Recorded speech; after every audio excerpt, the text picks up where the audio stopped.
गांव में एक बहू रहती थी जिसका नाम था राधा। राधा अपनी सादगी और मेहनती स्वभाव के लिए जानी जाती थी, लेकिन एक बात उसे बहुत सताती थी। उसकी शादी कम उम्र में हुई थी और वक्त के साथ उसकी सेहत और बालों पर असर पड़ा। कुछ ही सालों में उसके सिर के बाल झड़ने लगे और वह काफी हद तक गंजापन महसूस करने लगी। राधा का गंजापन उसके लिए बहुत बड़ी समस्या बन गया था। गांव की दूसरी औरतें उसकी इस कमजोरी का मजाक उड़ाती थीं। उसका मन उदास हो जाता और उसे लगता कि शायद वह दूसरों की तरह सुंदर नहीं लगती। उसकी सासू माँ भी उसे बार बार टोका करती और उसके बालों की कमी को लेकर उलाहना देती। राधा का पति राजू एक सीधा सादा आदमी था और उसे राधा की सुंदरता की परवाह नहीं थी। वह अपनी पत्नी को दिल से चाहता था और उसकी अच्छाइयों की कद्र करता था।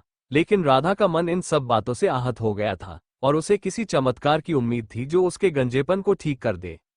एक दिन राधा अपने घर के आंगन में बैठी रो रही थी।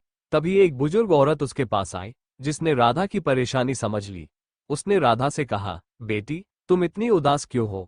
राधा ने अपने गंजेपन की समस्या और समाज के ताने सुनाकर अपनी दुखभरी कहानी उस बुजुर्ग महिला को बता दी। बुजुर्ग महिला ने उसे सांत्वना दी और अपने झोले में से एक दर्पण निकालकर राधा को दिया। उसने कहा, यह कोई साधारण दर्पण नहीं है, यह एक जादुई दर्पण है। इसमें जो भी अपनी सच्ची सुंदरता को देखता है वह दूसरों की नजरों में सुंदर बन जाता है।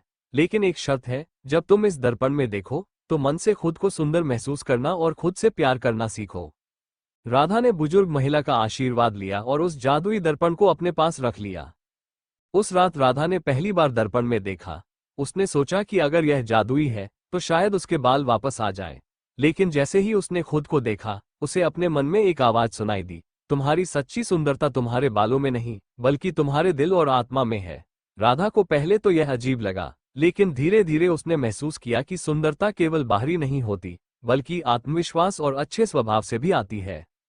रोज रात को राधा उस दर्पण में देखती और खुद से प्यार करना सीखती। उसकी सोच में बदलाव आने लगा। उसने यह मान लिया कि उसकी सच्ची सुंदरता उसके मन की अच्छाई और उसके कामों में है। उसने ये भी महसूस किया कि दुनिया में हर व्यक्ति की खूबसूरती उसके अंदरूनी गुणों में होती है, न कि केवल बाहरी रूप में। राधा के आत्मविश्वास में बदलाव देख गांव वाले भी हैरान थे। अब राधा को किसी भी बात का बुरा नहीं लगता था। वह अपने काम में मन लगाने लगी और अपने गंजेपन की परवाह करना छोड़ दिया। धीरे धीरे गांव की औरतों का उसके प्रति नजरिया बदलने लगा। अब वे उसकी प्रशंसा करने लगी और उसकी मेहनत और ईमानदारी की सराहना करने लगी। राधा की सास भी अब उसे बार बार उलाहना नहीं देती थी, बल्कि उन्होंने देखा कि कैसे राधा ने अपने आत्मविश्वास और अपने काम से समाज में अपनी एक नई पहचान बनाई है। उन्होंने भी राधा की मदद करना और उसका साथ देना शुरू कर दिया। राधा अब एक आत्मविश्वासी महिला बन चुकी थी, जो अपने गंजेपन से शर्मिंदा नहीं होती थी। एक दिन उस बुजुर्ग महिला ने फिर से राधा से मुलाकात की और उसे कहा, बेटी, तुमने उस जादुई दर्पण का सही उपयोग किया है, लेकिन एक बात तुम्हें बतानी है। दरअसल वह कोई जादुई दर्पण नहीं था, वह एक साधारण दर्पण था, जिसमें जादू तुम्हारे खुद के आत्मविश्वास और अपने प्रति प्यार में था।